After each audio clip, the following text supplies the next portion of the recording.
and welcome to another episode of Boundless Body Radio. I'm your host, Casey Ruff, and today we are releasing a bonus episode where I am the guest on a podcast. The podcast is Appalachian Renaissance with Chris White. Now, Professor Chris White is a history professor at Marshall University. He was actually featured in our show on episode number 56. Such a great guy, and today we talk a lot about the importance of teachers, especially through the pandemic where we haven't had as much one-on-one contact with the teachers in our life and what that meant to us. I was able to talk about some of the highly influential teachers that I've had in my life, from Kathy Atkinson, if she's still around, teaching me drama back in at East Midvale University, Louis Sylvester, my English teacher, Matt Beaudry, my hockey coach back at UVU. We also talked about Derek Parra, the gold medalist who helped teach me speed skating. We were able to talk a lot about Bob Siebehar. He taught me metabolics, former guest of our show. We also talked about Mickey Bendor, John Franco, Dr. Chris Kenobi, Dr. Ben Bickman. All of these people were so influential and important in the way I understand life and my career. So big shout out to them. I hope you enjoyed this episode. And if you do, please make sure you go over to Apple Podcasts and give them a rating and review. Again, it's Appalachian Renaissance with Chris White. They do a really good job putting the show together, and they would really appreciate your support. So without further ado, here is my episode with Chris White.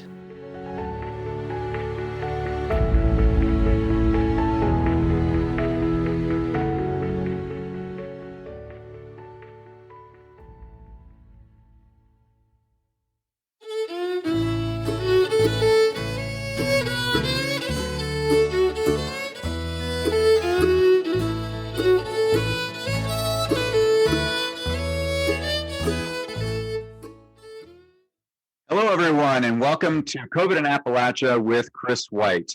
Today, we'll be speaking to Casey Ruff out in Utah, but first, I want to tell you a little bit about our topic today. It's all about teachers. You know, during my childhood, there were at least a strong handful of teachers who made such a great impact on my life, and I constantly draw upon their influences to this day. And it occurred to me, this is an important topic to discuss with Casey, as he is a very positive person with his own podcast, Boundless Body Radio. He's also a personal trainer. He has lots of energy and a thirst for both knowledge and to help people maximize their life potential.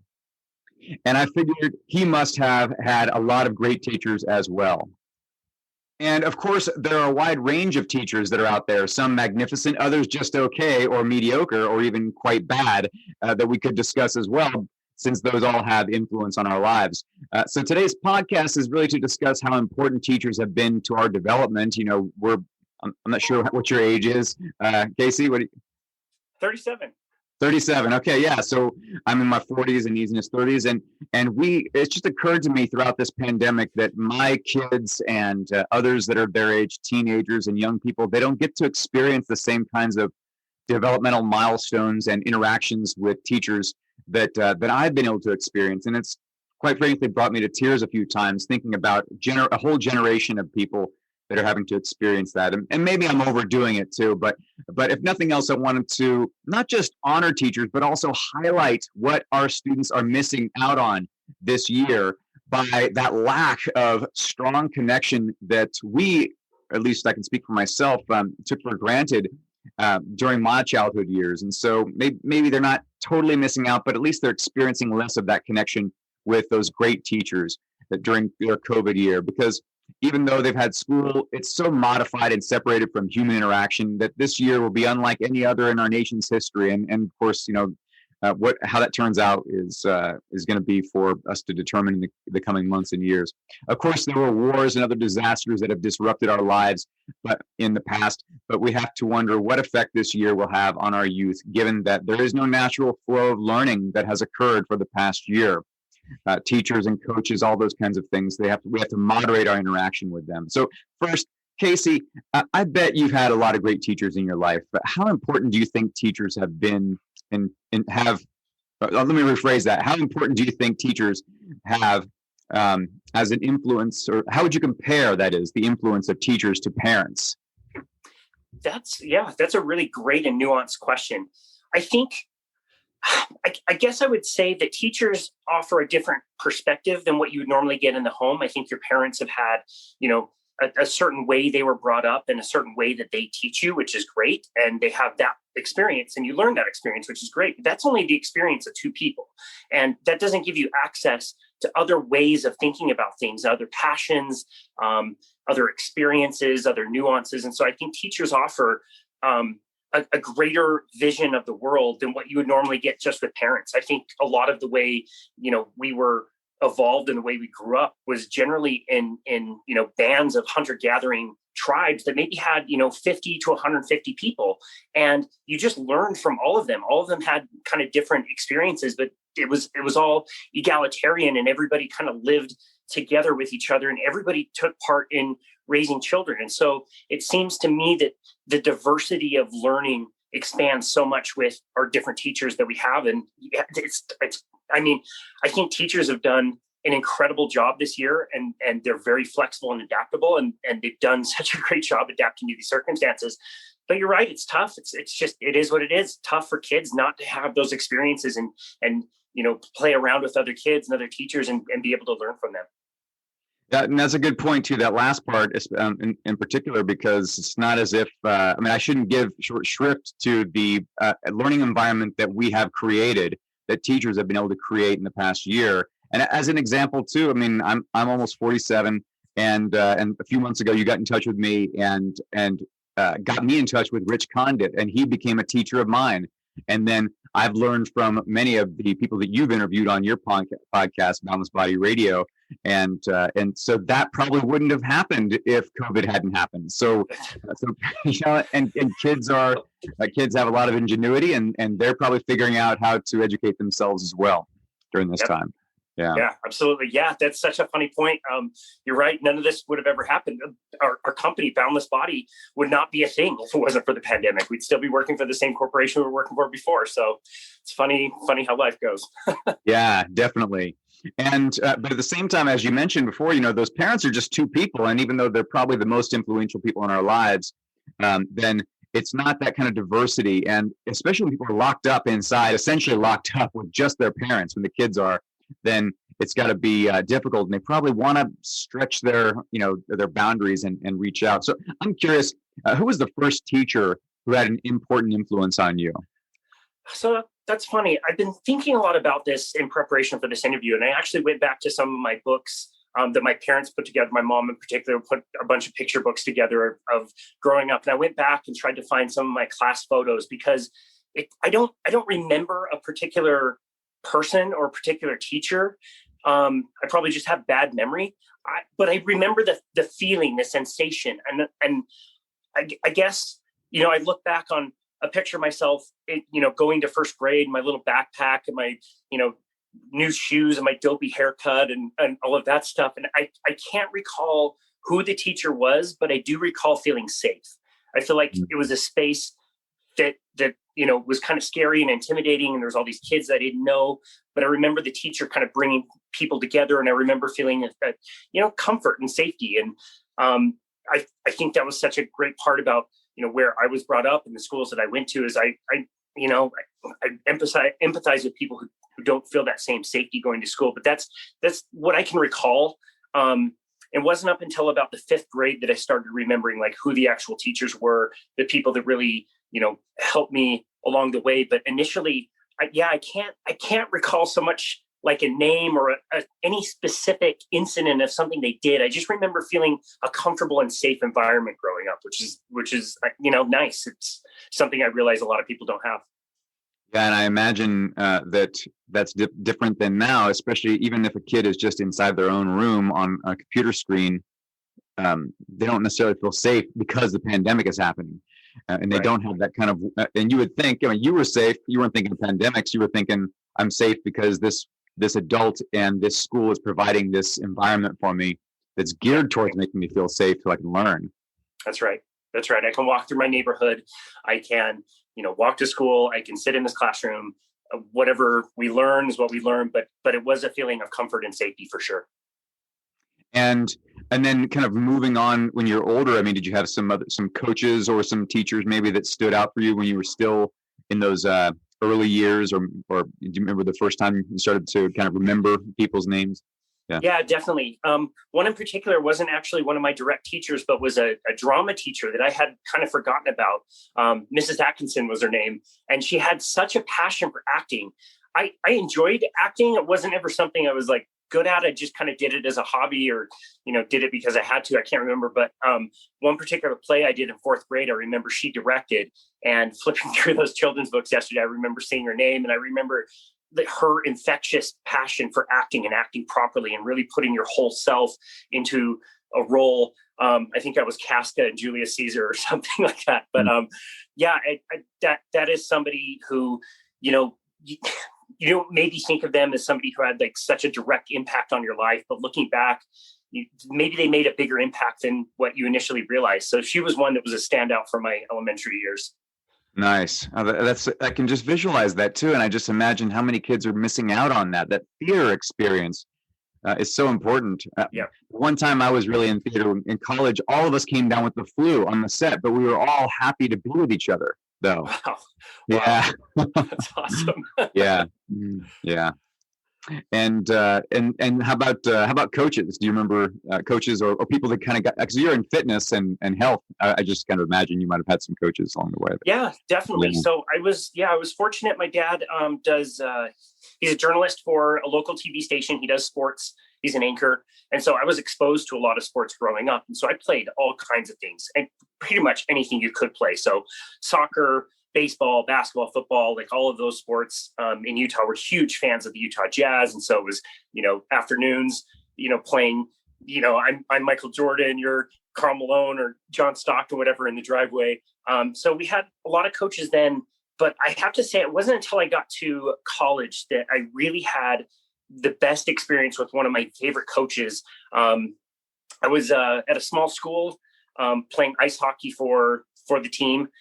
They basically needed warm bodies, just people who could throw some skates on and be there. Like, I wasn't very good, but I realized up until that time that even though hockey was a great passion of mine, it wasn't something I ever had a really strong coach with early on. And Coach Beaudry at the University of Utah Valley University was the first one who was a real mentor and a real great coach and taught me the values of hard work.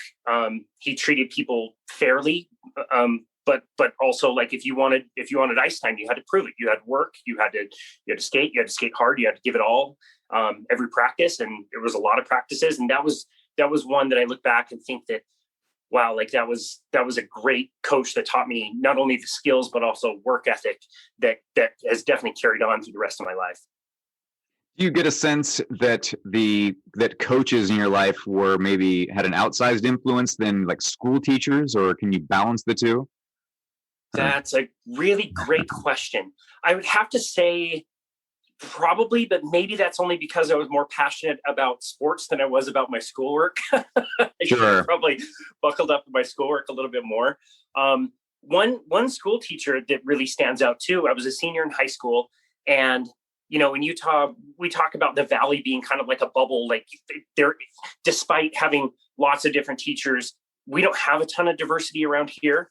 But I remember in 12th grade, I was a senior. It was Louis Sylvester was his name. He was teaching AP classes at the time, AP English in particular. And we took his class, me and a bunch of my friends, we took AP English and we took film study from him. And I remember it was right after lunch, and those two classes alternated on A days and B days, basically. So we ended up seeing him pretty much every single day in the afternoon. One day would be film and one day would be English. And, we were eating standard school lunches back in the day, which were not very good. And so most of the time after lunch, when we had his class, I would be extremely tired and falling asleep during film class. But I remember in film class, we watched Seven Samurai and Casablanca and all these like classic movies, Charlie Chaplin movies, North by Northwest, like movies that I would have no business watching.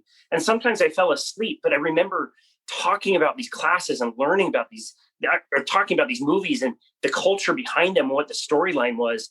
And it's just something I would have never been exposed to. He was really somebody who taught me a lot about thinking, about free thinking, about, making your own decisions and coming up with your own opinions. And he ended up also in the English side of things, on the English class, we had required books that we had to get. Siddhartha was one. Jonathan Livingston Seagull was one. Just kind of almost like esoteric books, The Power and the Glory. Again, they're books that I would have never been exposed to. I definitely didn't read them when I was supposed to. I would flip through and make up reports and just write blah, blah, blah on a piece of paper and turn it in.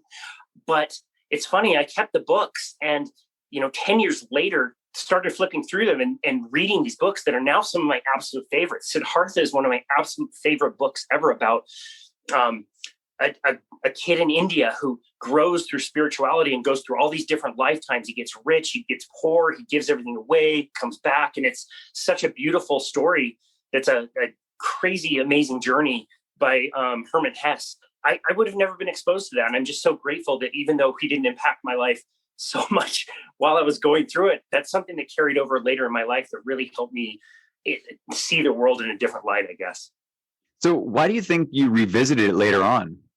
It was just one of those things that I just had it. It was just sitting around on a shelf, and I don't know, I kept it and moved it around with me in all these different apartments. And it was just like taking up space. And, I guess I found my passion for reading a little bit later on. And for whatever reason, I opened it back up and wow, this is what he was trying to teach me back then, that I was faking my way through and making up book reports, is now something super meaningful and has so much impact in my life, and is now a book that I've read many times in my life. So yeah, I don't know what made me open it back up the second time or not donate the book or get rid of it somehow, but I'm sure glad I didn't.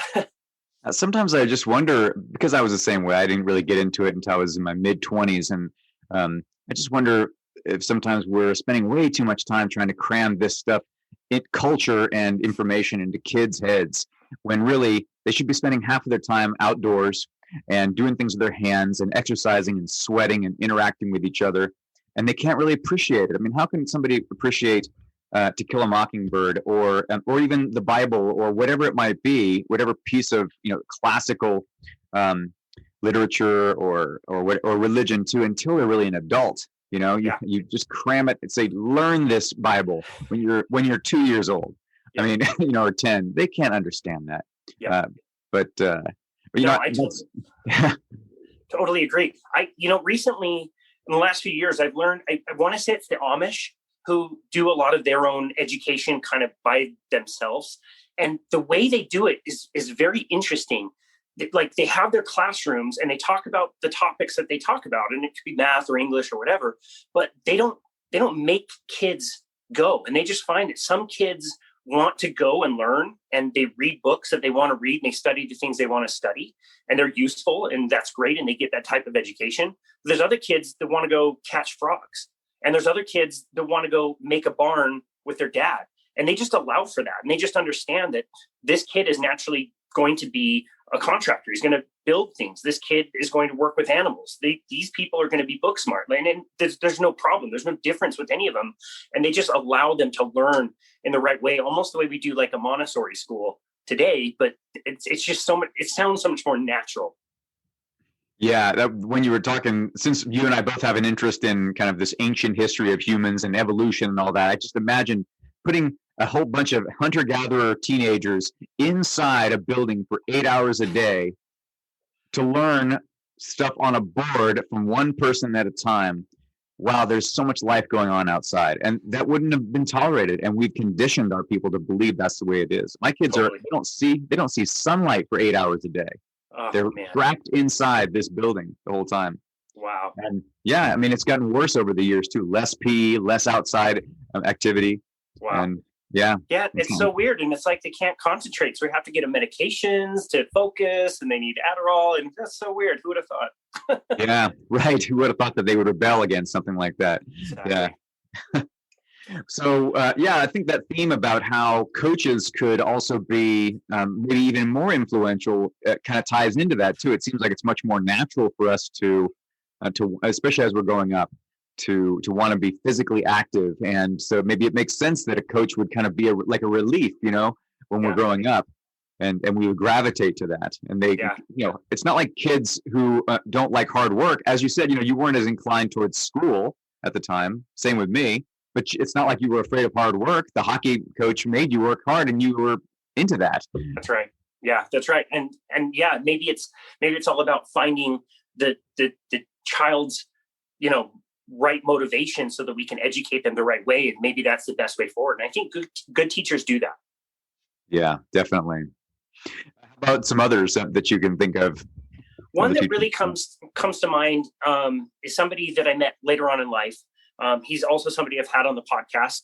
He's a gold medalist, which is pretty cool. And he lives about 15 minutes away from my house. So when I was 30 years old, I was looking for a sport to do in the off season. It was, something I wanted to cross train for, cycling. And it was either going to be like cross country skiing or it was going to be speed skating. And we're fortunate again that the Olympic oval that was used in the 2002 games has been kept at like tip top shape. It's 15 minutes away. The building is just electric. You can just feel like Olympic energy. It's so cool. And I was 30 years old. I went and watched one of the qualifying events for the 2014 games in Sochi. And I thought like, hey, like I can skate, I played hockey my whole life. This would be fun and it's close and convenient. So I started to get into speed skating. And getting into speed skating when you're 30 means you get into a development program with a bunch of 8-year-olds. So you can imagine how awkward and bizarre that was. And you think of hockey and speed skating as similar because you're on ice, but they are so different. These blades are really long. You trip on them all the time. The edges are completely different. They're razor thin. And it was just extremely difficult to kind of pick up the sport. And the first night I go, I'm in this group with a bunch of, 8-year-olds. I'm this dopey, 30-year-old dude wearing like cycling stuff. And I see Derek Parr, gold medalist, 2002 games, wins the 1500, blows the roof off the building with energy when he won. And he's there. And he's not working with Olympians. He's not coaching the adults. He's there to coach the kids. And he's putting so much care and effort into coaching the children that I ever saw him coach anybody else, including Olympic athletes. And that's just somebody who, he's got the technical know-how. He has the work ethic. He battled to get there. A lot of people don't know he actually qualified for the 1998 games in Nagano in the 32nd out of 32 spots. And the night before his event in Japan, due to a technicality in a previous race, they found that another athlete had beat him by 0.15 seconds and moved that other athlete into 32nd place. And Derek Parra going to Japan the night before couldn't race, but still, again, put the work in, won gold, has used his, talent, but has used it to help other people. And the caring nature and treating everybody like they were the same. He was such an inspiration, such a cool guy, and just an amazing coach and a huge influence on my life. That's such a cool story. And I love to hear about people like that who have reached such an elite level, who are also still going back to their roots and quite humble and approachable. Yeah.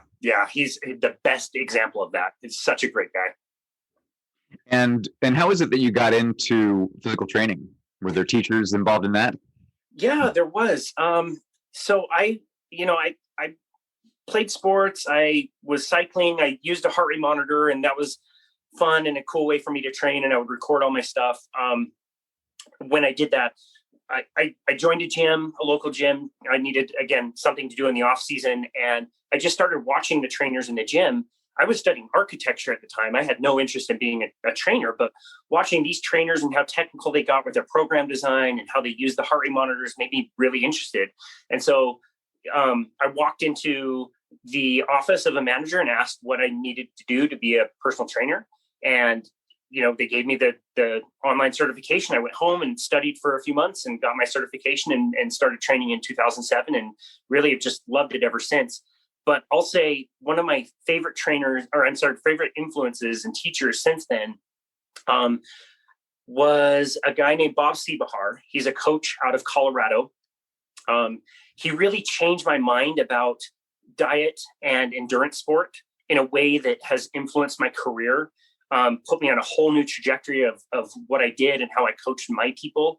And I have to say, he's the first person that really, again, kind of deflected my career in a certain path. And what an amazing guy. And I've learned so much from him and his book called Metabolic Efficiency Training, and how to teach endurance athletes how to burn fat rather than carbohydrates for fuel.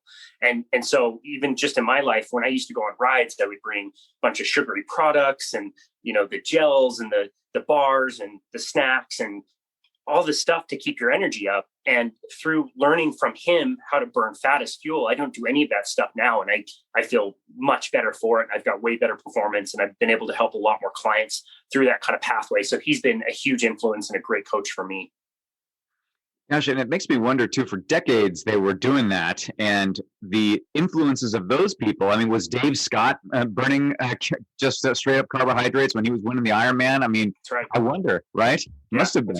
That's right. And all these marathon runners too, and their influences must have been compelling too. I just wonder, are we going to turn this around again in a decade? Now that we're running fat for fuel, are we going to turn it back to something else later on? Is it going to be protein for fuel eventually?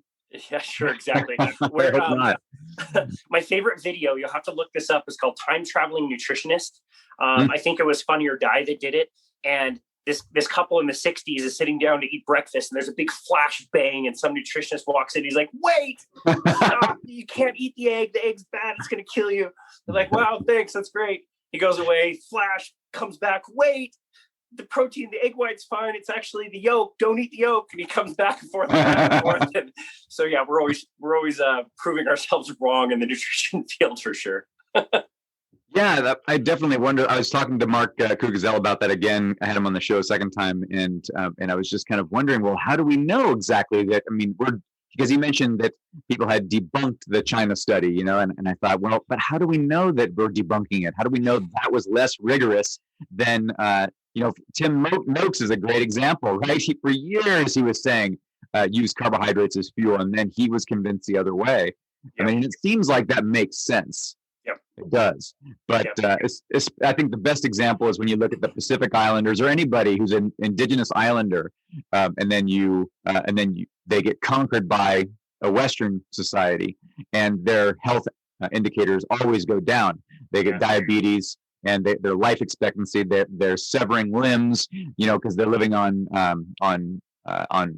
carbohydrates and all that, whereas before they were living on fish and coconuts. Sure. Yeah, that's right. Yeah. We've been fortunate enough to have a few archaeologists, paleoarchaeologists. We just had Dr. Mickey Bendor on our show and got to ask him a few questions about how we evolved. And one of our other guests that we had earlier this week put it in a really interesting way, and I really like it. He said, if you put human evolution into a time frame like a week, inside that week, we have been like raising grains, annual crops, for maybe like the last 15 minutes. And we've been counting calories for like the last 20 seconds. And so where my mind goes is what is the most logical thing that we've done for the longest, and what things have changed in the short term? So if we think that, all those things you mentioned, diabetes, heart disease, obesity, we didn't see a lot of that in the past, but in the last 100, 200 years, it's on a steep decline. We have to look and see, okay, what has maybe changed in that short period of time, and maybe less of like what's changed in our evolution. And it sure seems like smoking cigarettes, vegetable oils, processed grains, sugar, refined sugar, like all those things keep seeming to come up as like, okay, this seems like a pretty good culprit. So hopefully we are learning as we go, and admitting where we're wrong, and always learning. But yeah, it sure seems like those are the just shorter, the things that we haven't had in our evolution forever seem to be causing the most problems. That's a great way of putting it too. And as someone who looks at history, I should always remember that perspective. But getting back to the theme of teachers too, there's something, teachers, if you spend a lot of time with a teacher in the room every day, especially in public school, then they can have a lasting impact on you. I took a nutrition class my freshman year of high school, and the teacher was promoting the kind of the food pyramid idea, and being exposed to those lessons day after day by a very kind person who I trusted and came to care about. That kind of becomes embedded in my mind for some reason, even though I think a lot of what she said wasn't true. I know a lot of what she said wasn't true. Sure. Yeah. No, that's a great point. I think we're all doing the best that we can with the knowledge that we have now. And the problem with science, well, not the problem with science, but the truth of science is the best you can do is like be less wrong. You never really arrive at like, this is the answer. We proved it. It's done. It's always kind of a hypothesis, and a good scientist is always questioning that. And so so many people in the nutrition world have great intentions, and they are very caring, and they want to give us good information. And sometimes it's not the teacher, it's the information. And we're always learning. And I think part of it has to do with intentions too. If the person's trying to just kind of convince you of something and they don't really care how they get to it, then that's problematic. And so kind of along that same theme with teachers, can you think of something like, I don't know, maybe an untouchable or an indefinable quality that some of the teachers that were most influential on you had? Like, what was it that they did that was different than the ones that don't stand out? Great question. I do think it's that level of care. It's being heard. It's being understood. The good teachers that I remember, I really feel like they weren't talking at me. They were talking with me. We were having a conversation. We were bouncing ideas off each other. I remember one that like threw me the complete other way. I love astrology. I love the cosmos and the stars. And dude, when I was in middle school, like I had a book that had every, Mercury, Gemini, Apollo mission, and I knew every astronaut and what they did and what they were, doing up in space. And so in college, I took an astronomy class, and it was like I was so excited. This is my science credit. This is going to be great. And the teacher was so disengaged and would sit up on his desk and just talk at us. And there was no interaction. And it made astronomy, I think I said astronomy so boring. I hated that class. And I think if I think of what the good teachers had and what this guy didn't have, it was that level of care and the ability to have a two-way communication. You're almost like you're bouncing ideas off each other. The way I coach my people now, it's like, I'm not going to fix you. I can't help you besides like giving you some goal markers and you decide what you need to do. But that's a two-way communication. I think that's a big thing that separates good teachers and bad ones. Do you think, because when you mentioned astronomy, I was thinking my astronomy class, the guy was actually quite detached, wouldn't interact with the students very much. However, the impact of his lectures was amazing. It was like he was his own person up there. We knew he was definitely trying to deliver the information to us, but he wouldn't talk to us. We couldn't ask questions in class. We had to wait until after like a lab. But even then, he was reluctant to answer questions. He was so superior to all of us, and yet the impact was amazing. And so I think it was because he was dedicated to his subject. I mean, you could tell he cared that we learned, but he didn't care about us. And that was okay, I think, in the end. So maybe, was there something about teachers that are detached, maybe that, can you think of a role for teachers that are detached in a way from their audience because they just care about the subject enough? Yeah, gosh, I don't know a ton about the system, but they seem like they would be best in like a research kind of a application where maybe they're not the ones communicating, but they're the ones that are learning and researching and discovering those things. Because I do think you need a super deep understanding of a topic to be able to break it down and continue swimming when the water's getting deeper and deeper. I think of another one of our guests, Dr. Chris Kenobi. He's an ophthalmologist in Texas. He was clinical for his entire life. He said he was a terrible public speaker, but he kind of found his passion when he started researching toxic vegetable oils.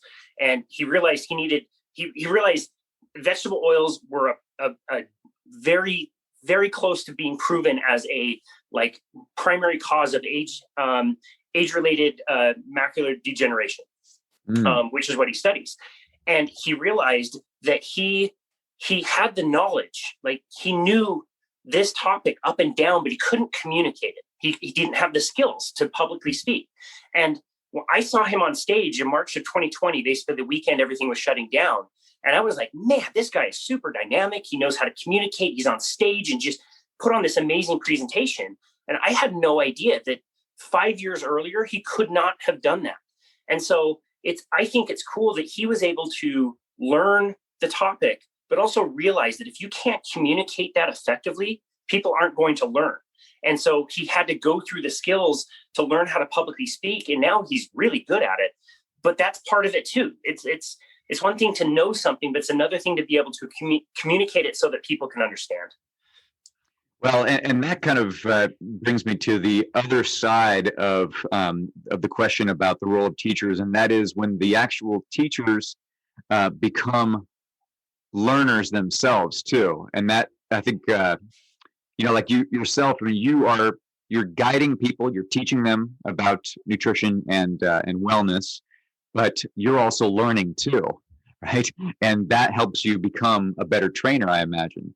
So it's difficult, I think, to balance that, to figure out, well, as a professor, for example, a lot of professors, they're not going to learn from their students because they're the expert. I go into the classroom wanting to learn from them just as much. It's a two-way street I'm getting out of them. Wow. This relationship. Yeah. Wow. And so I wonder if you could talk about that, how that's, I imagine that's how it's been with you. I'm not sure though. Yeah. Oh, have you learned from your clients? Yes. And that's part of why I like doing a podcast is when I'm in a session with somebody, I am counting to 12. I'm telling them to do a bench press. I'm doing the stupid personal training things that you need to do. I'm doing program design and all that other stuff. But this is a one-on-one human interaction that I'm having with somebody. And that person is paying me to count to 12, but they're also paying me to talk to them, to relate to them, to help educate them and give them ideas. And that's a two-way street. And I think every interaction we have is an opportunity to learn from somebody. And so, man, I like with interviewing you, I thought so many times, this is the teacher that I would want. I can tell that level of care is there, that you don't just talk to people, you try to relate to people. I just heard another one of our guests, Ben Bickman, get asked, like, do you actually really memorize your students' names before they even come into the class? And he does. He before he starts class with kids, he sees their faces, he learns their names, so that when they're walking in, he's calling them by name. Like, that level of attention and care is so amazing. And your opportunity to learn from anything, from anyone at any time, is only limited by your willingness to learn it. It's like the saying goes, like, when the student is ready, the teacher appears. There are lessons to learn everywhere, from other people, from experts, from infants, from birds to blossoms. I mean, you name it. There's always learning that can be done if you're willing to learn it. I'm so glad you mentioned birds and blossoms too, because something's occurred to me during COVID, which is when I see, in one instance a few months ago, when the sun, I guess it was in the summer, in the morning, I just saw these two little bunnies in a meadow just down the roof of my house, and they were just basking in the sun. They weren't doing anything. And I thought, gosh, I mean, they are out there fighting for survival all the time, and yet they're clearly doing nothing right now. And so that's okay for me to do too. That was a lesson from nature, right? That's amazing. There's so much to unpack there. That's amazing. Yes. Yeah.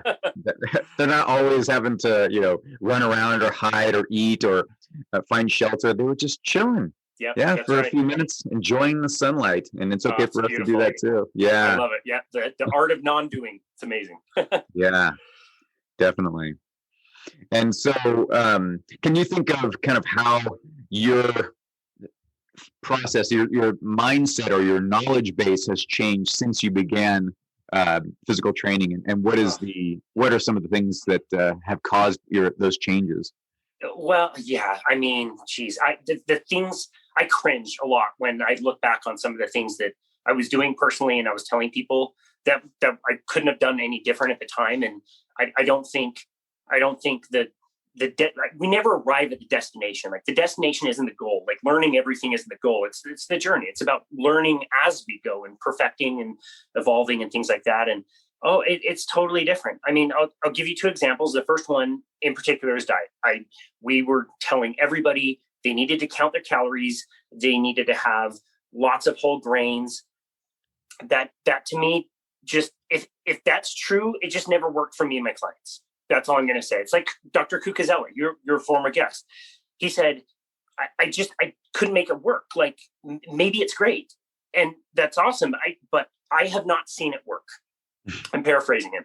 And I think that's a big thing. We were telling everybody to avoid fat, for example, that if they ate too much protein, that would be a problem. And none of those things really panned out. And I couldn't get those people to get really good results. When I started, getting into the more lower carbohydrate world, it seemed like everybody got results. And so I don't care. Like, it doesn't make a difference to me whether somebody eats one thing or another. I don't get paid by a food company or whatever, but I get paid for getting people clients. And so I'll do whatever it takes to get people clients. And just in my experience, more of the low carbohydrate way of eating and lifestyle work better. So that's what I'm going to do until I learn something different. And then the other thing that I really learned is more along the exercise portion of things. I mean, we were focusing a lot more on doing lots of cardio, lots of treadmill work. That was just as important as strength training. And my thinking on that has really evolved. And I think that really basic strength training, simple lifts done with a challenging weight is one of the most effective things you can do. And, where we were giving people tons of sets and reps and complex, we used to call them functional workouts where you're jumping around and trying to act like whatever sport you were doing. Like if I was playing hockey, I would do movements that looked like hockey in the gym. But my understanding has changed in the way that like none of those things are actually hockey. Like if I want to be good at hockey, I need to go skate. I need to play hockey in the context of ice and my equipment and the weight of the puck and the stick and all that stuff with other people playing defense. Like that's where you develop the skills. But I think that the gym is more for building strength, and metabolically, I think that's the most beneficial for people. And so, yeah, I've really changed my thinking around that as well. But again, all of this is an evolution, and I could learn something tomorrow that makes all of that null and void. It's just trying to figure out what's best. And there's my dogs. Yeah. Well, and that's what I think is so important too, because you've been doing it since 2007. Is that right? Yes. So you got 14 years of experience, and that there's a lot of back and forth and reading and talking to people and experimentation, which is repetition over and over again over the course of years to get to that point. And you probably didn't have to worry, except for this past year, about something disrupting it, a big gap in the amount of time, right? You had that flow state, right? Like Csikszentmihalyi talks about in flow. And that's what I'm afraid we're losing. Not to think cynically, I'm just kind of raising the question for anybody who's thinking about this right now. Is like, we're disrupting that flow that we kind of count on usually. And I mean, if it was a war, then we'd have destruction in its wake, but also we tend to learn a lot from wars. And I don't look historically and realize that we learn a lot from pandemics as much. I could be wrong about that, but this pandemic year has become so politicized in a lot of ways, and our kids are not happier as a result of that. And I'm afraid that they're not going to have that same flow, which took you 14 years, right, to get to change all your thinking too. And now you're solid with it, and you're finding a lot of good results. And if there had been a year of interruption in between, maybe that would have diverted you someplace else. Like it has kind of diverted you online more now too, right? Yeah. With this. Yeah. I guess I just thinking about what the effect is going to be on our kids. That's a great question. I can just say for us, we were fortunate. We were put on furlough that weekend in March of 2020. And I realized that something bigger was going on that I didn't really understand. Mm-hmm. And so for me, we had time because we were placed on furlough. And I just decided like, okay, my learning for fitness and nutrition probably needs to go on pause for now. And I need to learn about this virus because this seems big. Something's going on. I don't know what's up. And so rather than go to a lot of the news outlets, I decided to try to find the experts. What are the epidemiologists saying? What are the virologists saying? And it was pretty early on that we decided like, this is going to go far longer than people think. I mean, people were thinking like Easter 2020, everything was going to be fine. It's like, no, this not at all. If if you follow the same people, they just haven't been wrong that many times about this. And I'm fortunate that I was able to find some of those experts and learn from them. And we just decided that we needed to pivot. And that's why we started our business. And it's just more about training our few clients, in safe environments. They weren't really going back to the gym. They weren't going to travel back. Anyway, all that is to say that things like pandemics, you mentioned wars, it is destruction. A lot of people get hurt, but it's an opportunity. Yeah. And I hope people see that as an opportunity. I hope that people realize, like, everybody who is way overworking, super unhappy, they didn't have enough time at home, that maybe they got a bit of a pause and maybe they got a bit of a chance to do something. And I want people to know this is a tough time, but it's also a time to reinvent. And if you have a passion, if you've got something you've been thinking about, if there's something you want to start, if you don't think you have a voice, like, you totally do. And this is a chance. This is an opportunity, just like every other hard thing that happens in life. And so, man, I'm with you. Like, I wonder that question all the time. Who is going to take this time and is going to benefit from it and is going to learn from it and is going to progress and grow and understand people better and be more empathetic and listen more? I hope we don't waste this time. I think we could have done some very simple things that people were saying we should have done to be somewhat prepared for this. And it caught us so flat-footed that we had this pandemic that's still raging on. And I wonder that same question. I hope we learn. I hope we do. It occurs to me too that really the big question is how well is the coronavirus going to act as a teacher of mankind? I mean, it is shaping us. It is making us think differently. This microbe that we cannot see is making us change our ways, and hopefully we will buckle down and learn from it. Smartest people in the world, I think, are these virologists and doctors who have been telling us from the beginning to watch out for this, and they created a vaccine, and they've been telling us all about the context of it. Maybe we can become more science oriented as a result. I hope so. I mean, the social components of teachers and students not being face to face, that's something that's tough and that's gone away. But we have an opportunity to bring that back, hopefully, as more and more people get vaccinated. The vaccine's been shown to be safe for adolescents, which is great. The Pfizer, and so we're very resilient. Humans can come back from very difficult things. It's whether we do it, with that learning and understanding, or whether we do it kicking and screaming. But I'm optimistic. I'm hopeful. I think we'll come out of this better. And how did your first vaccine dose go? Oh, it was great. Oh man, It was awesome. We had an exciting, right? It's so exciting. We had an appointment scheduled for 2 weeks, and I just kept clicking refresh on one of the pharmacies that maybe had it, and it was kind of a mess, but I just click, and we had one pop up on a Saturday, which was last week for us, and we went in and out, and boy, it felt amazing. It felt great. That's great. Which one did you get? I got the Moderna.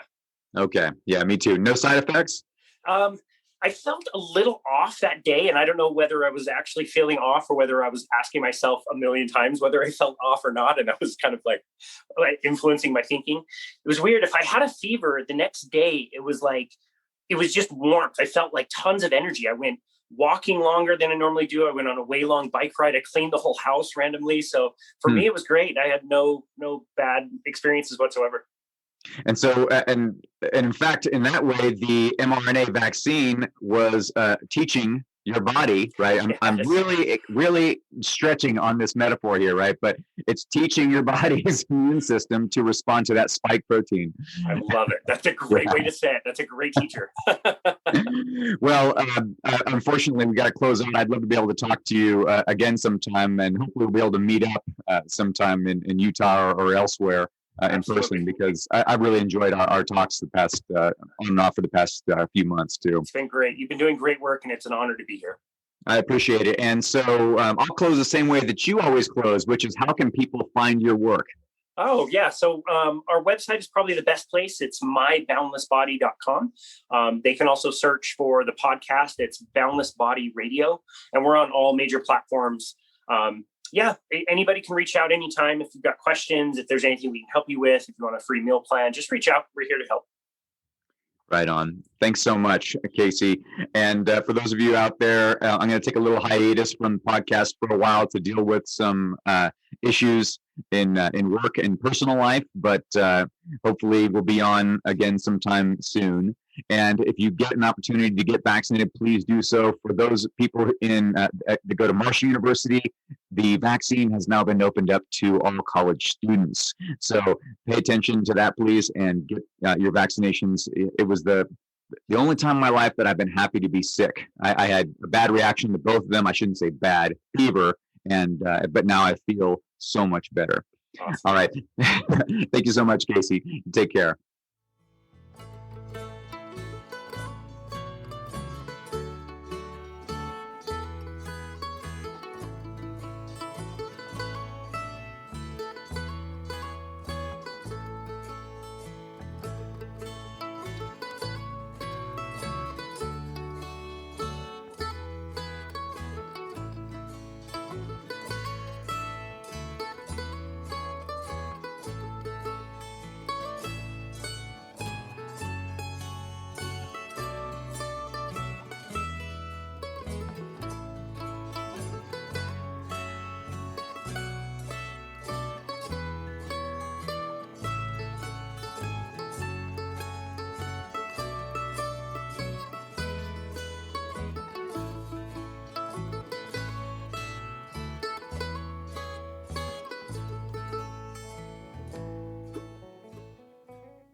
So thanks again for listening to this episode, bonus episode of my appearance on the Appalachian Renaissance with Chris White.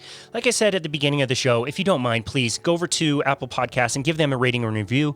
Let them know that their content is important. It's something that really helps them out. Thanks again for listening, and this has been another episode of Boundless Body Radio.